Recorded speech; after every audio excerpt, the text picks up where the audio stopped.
So in this video I'm going to do a couple of couscous dishes for one-pot rehydration camp cooking. The second dish I'm going to detail in another video, and that tends to be one of our favorite dishes that we had over our 10-day canoe camping trip in Woodland Caribou Park. And that was it's basically just a couscous dish with rehydrated vegetables and a spice pack of Parmesan cheese and pine nuts. The second dish, and the first one that I'm going to create, is more of an experiment, and this is an internet recipe for a tagine, a vegetarian tagine dish. We're going to try it out. You never know if it's going to be great or not, but we'll see, and that's part of the fun, is just trying to experiment and see how things taste and how they rehydrate in the end. So we're going to do this one step at a time. I'm going to put up the actual recipe that you can look at downline, and you'll have the webpage on the video itself. But the first step of this process, and it's a little bit of a complicated process, I have it broken down into 6 parts for my video script, but it's not too bad. But the first step of the process is to roast these seeds that are part of the tagine. So we have, in this case, I've got a teaspoon each of cumin seeds, of coriander seeds, and caraway seeds. And I've already got my cast iron skillet here heated up quite nicely. I'm going to add a little bit of vegetable oil to that process, and then basically I've only got about a minute or so just to brown these seeds. You just want to toast them on the skillet.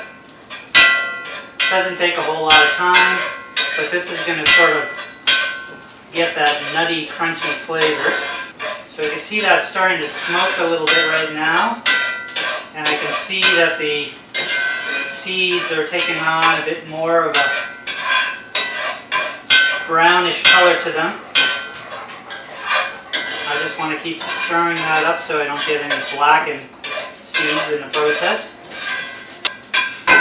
And that looks about good. I'm going to move this into a dish to grind up, and then we're going to grind that on screen. The next thing we're supposed to do is take this roasted seed mixture and grind it up in a coffee grinder or mortar and pestle. I don't have anything quite so great, but we do have this one little food processor. We're going to see how that goes. It's actually working better than I thought.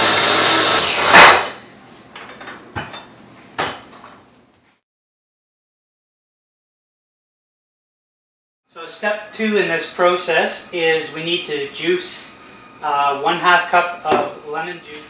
So we need to juice 1/2 cup of lemon juice, and that looks like it's about 1.5 large size lemons, so that's what we have there. And the other thing we need to do is cut up slices of lemon.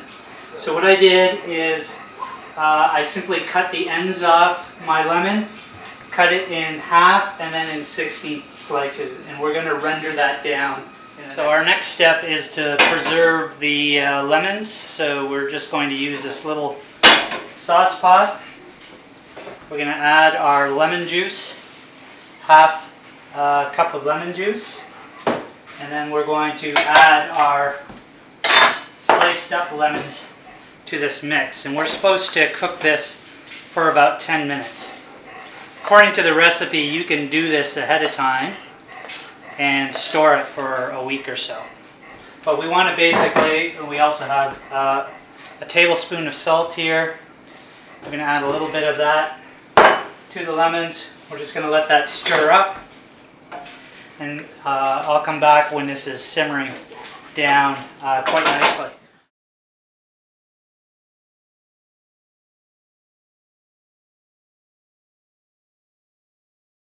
So our next step is we're going to use, instead of a tagine pot, which is the traditional Moroccan cookware, we're going to use at least a clay glazed Le Creuset pot. We're going to basically add the extra virgin olive oil called for the recipe, and we're going to saute the onions with a little bit of salt. And we're just going to basically make sure we have those nicely cooked until they are basically translucent. So our onions are just at the point where they're turning nice and translucent. And we are now going to add the toasted seeds that we made in step 1. Oh, if you could only smell this on video, that really brings out a lot of unique flavor. We're going to add 3 cloves of minced garlic.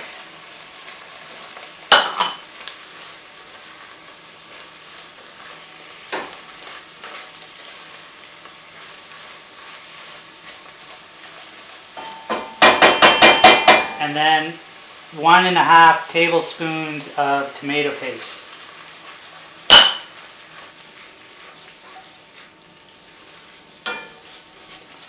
That requires a little bit more stirring in. At this point we have 1 celery stalk and 1½ cups of carrots.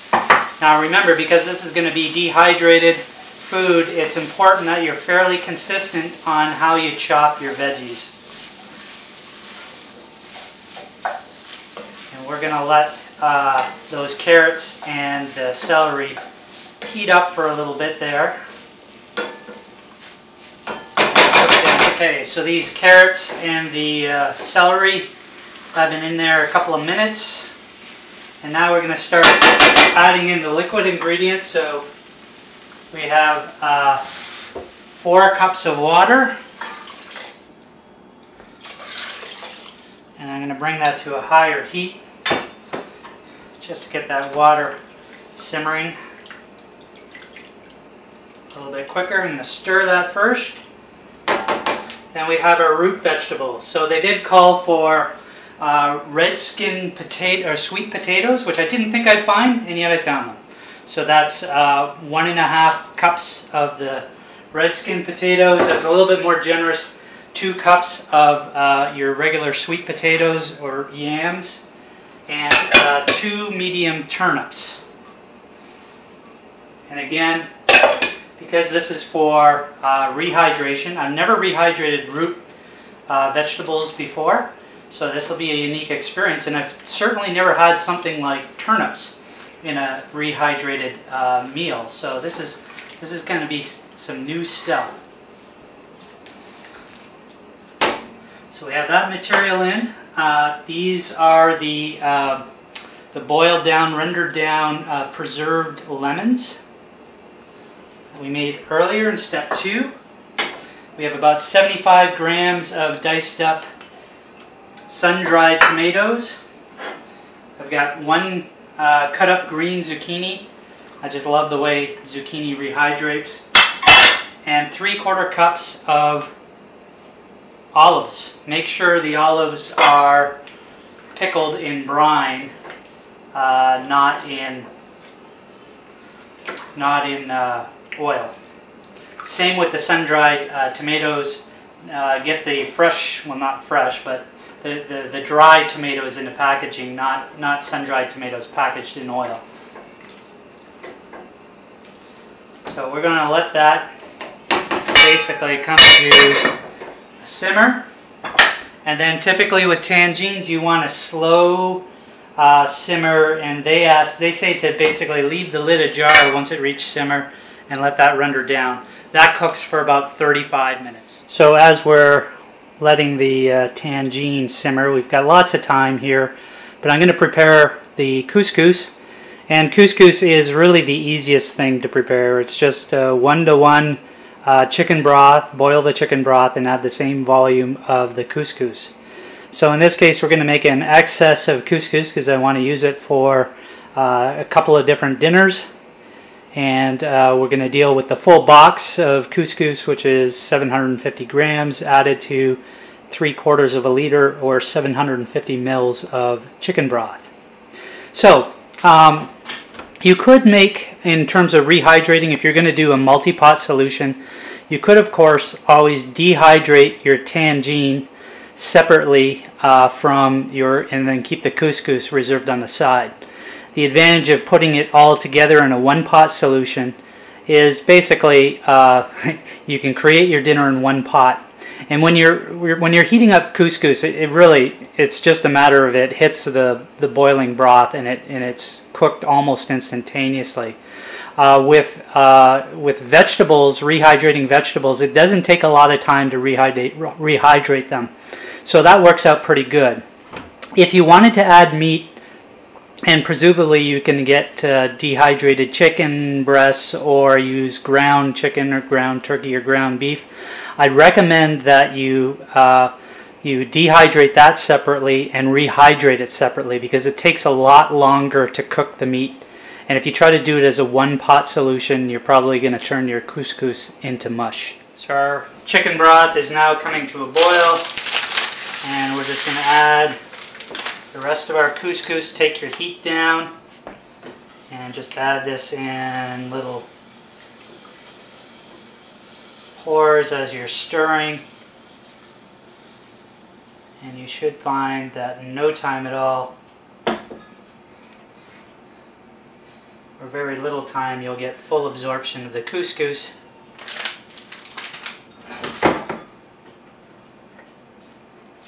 And it's really just a matter of stirring her in until your broth is done. Add a little bit more heat here.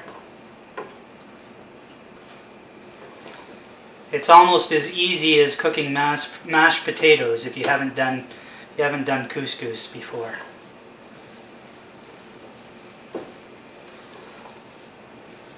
Again, by hydrating up the dried couscous with chicken broth, and then later on dehydrating it, I'm going to preserve some of that nice chicken broth flavor, which I wouldn't as easily be able to bring outdoors in the bush with me. And you don't want to overcook this, just want to keep it nice and fluffy.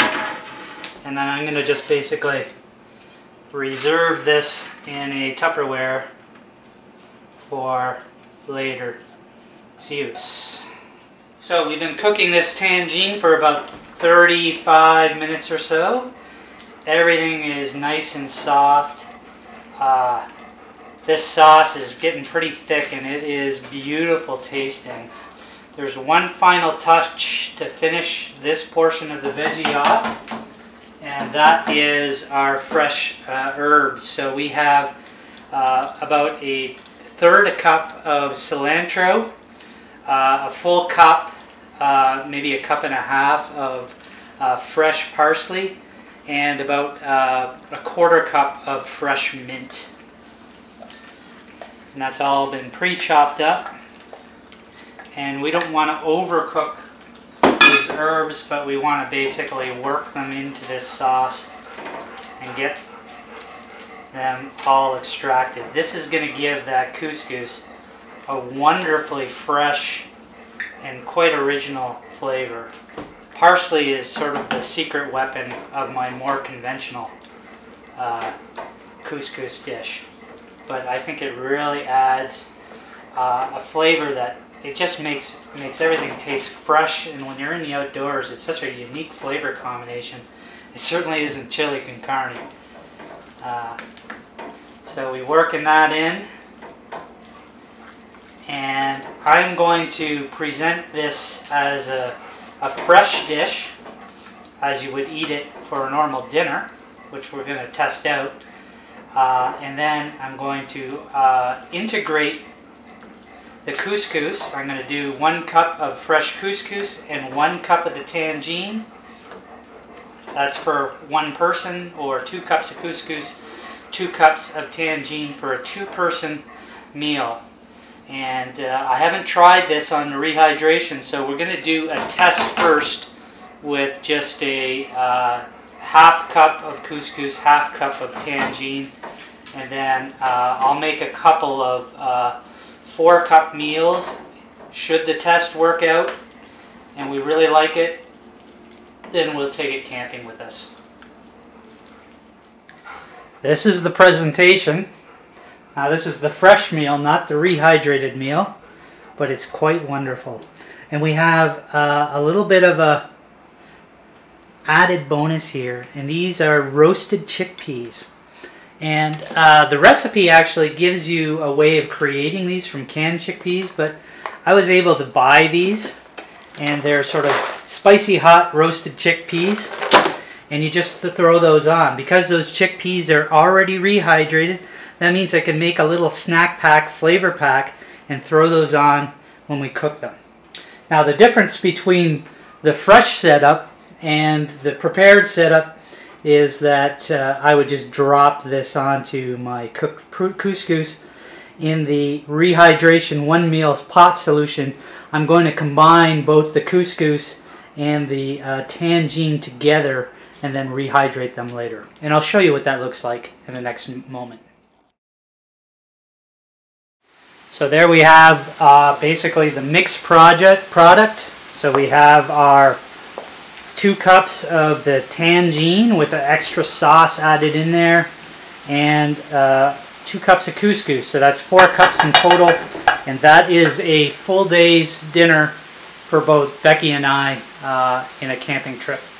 We're going to load that up on the dehydrated trays, and we're going to dehydrate that overnight. I made a small one that's only a half cup. We're going to test that out on Rehydration just to make sure it's okay. So far the taste test says this is an amazing recipe. So I'm going to do this recipe again just for eating fresh, and we still have some left over, thank goodness.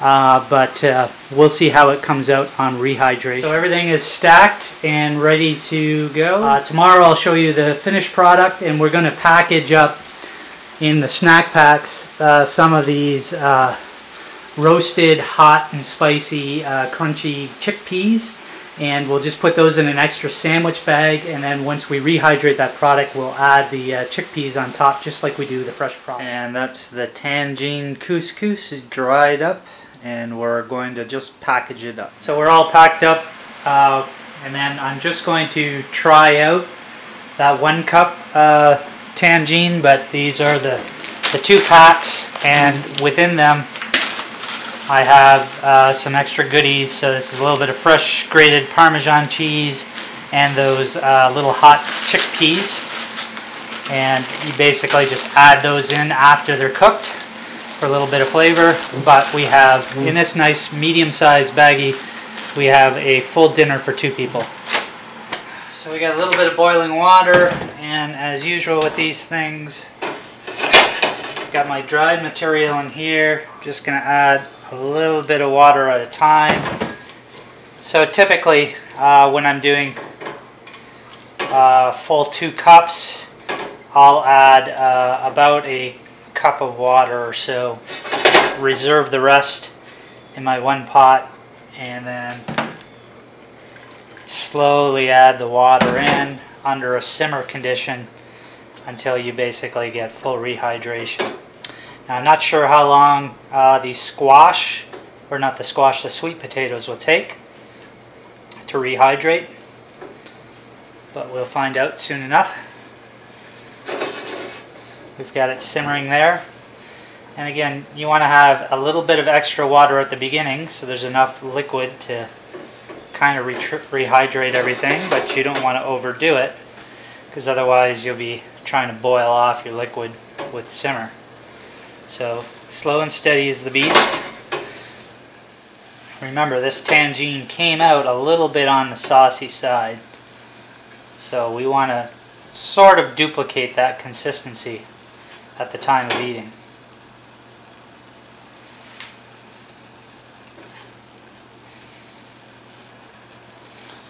So it seems like the things taking the most time to rehydrate are the carrots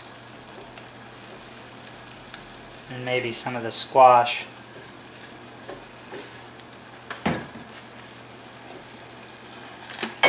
But this is soaking up quite a bit of water.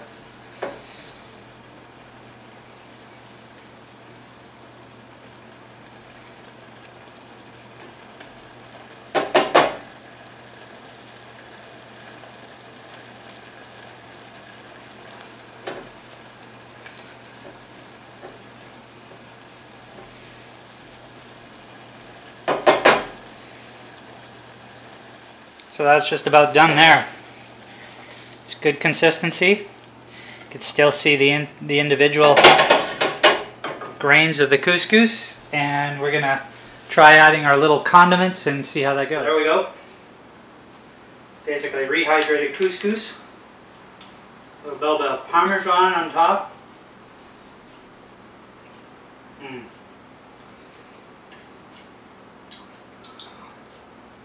Obviously the fresh is slightly better, but this is beautiful. Absolutely no complaints.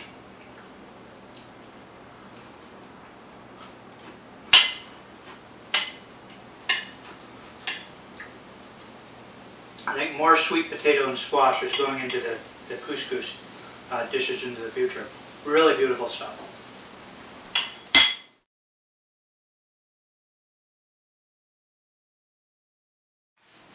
So this next dish is another vegetable couscous dish, a variant of the one we brought on our Woodland Caribou Park trip, and this one was one of the big hits. So really basic and easy. Essentially it's just going to be a vegetable stir fry rendered down in chicken broth, and then we're going to add that to the couscous. So our ingredients for this is I'm going to have 1 red onion. I'm going to have these bulb onions, lovely bulb onions instead of scallions. I like these quite a bit. I liked how they turned out. So these red skin sweet potatoes, we're going to try them out. And we're going to do a butternut squash, small size butternut squash this time. 4 red peppers, 2 peppers, 2 red peppers, 2 yellow peppers, a little bit of lemon juice to cook that in, about a ½ cup again, a bunch of parsley which we throw in the end, sort of secret ingredient. We're going to add a cup of black olives and pre-sliced, and then as the spice pack we're going to have pine nuts and grated Parmesan cheese. So we're going to start to prepare this material. Going to chop it up, and we'll have the video of the cookout in a moment. Alright, we're pretty much set to begin things now. We're going to start off and just in our saucepan, just with a couple of tablespoons of oil. I like to measure this out because in dehydrated foods you want to keep the oils down to a minimum, because the oil doesn't dehydrate and it's going to cling to your food and make it feel a little bit wet. We're going to start off just sauteing the onions just like we did before. So I had the 1 red onion and the bulb part of the bulb onions. And we're going to get that nice and sauteed. So the onions are now almost there. We're going to add some of our other veggies. So this is the tops of those bulb onions and the zucchini, and our 2 red peppers, and our 2 yellow peppers.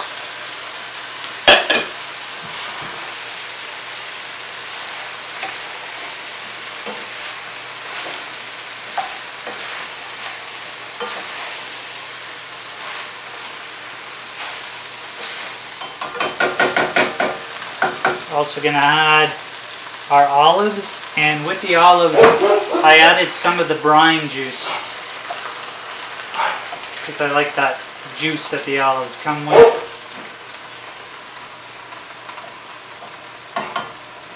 We're going to add our lemon juice, and then for spices I'm going to do some saffron just to give it that nice color.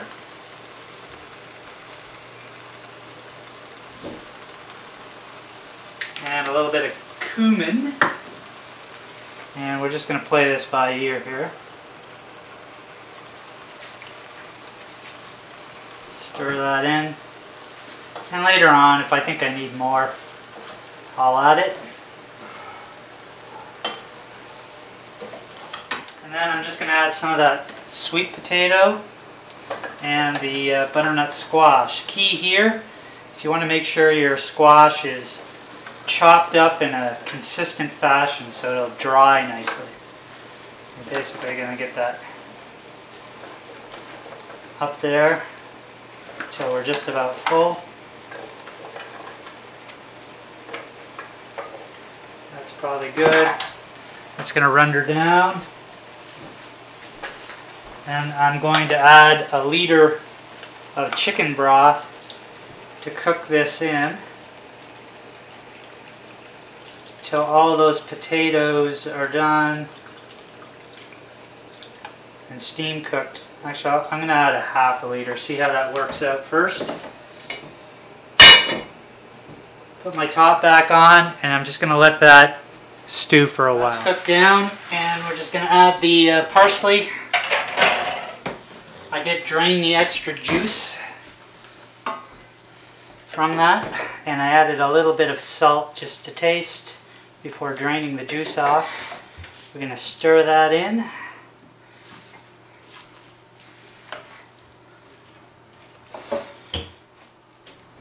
That's the vegetable part, that's the base, and then we're going to add that to couscous. Very nice. So that's our 4-cup portion, all mixed together, just waiting to be dried up. Now the secret to the spice pack on this one, again we're going to have fresh parmesan cheese that goes into that pack, and we're going to add pine nuts. And the pine nuts just gives us a really exotic flavor. We generated 3 4-cup meals with that batch. And everything's loaded up onto the dehydrator, and we're going to set it up overnight. So that's our couscous, all dried, the veggie couscous. And we have our little flavor extra packs of pine nuts. And this is a combination of romano and parmesan, fresh parmesan cheese. I mean, the fresh cheese is a little bit moist, but that'll keep several days while camping. And then I'm just going to freeze this all together.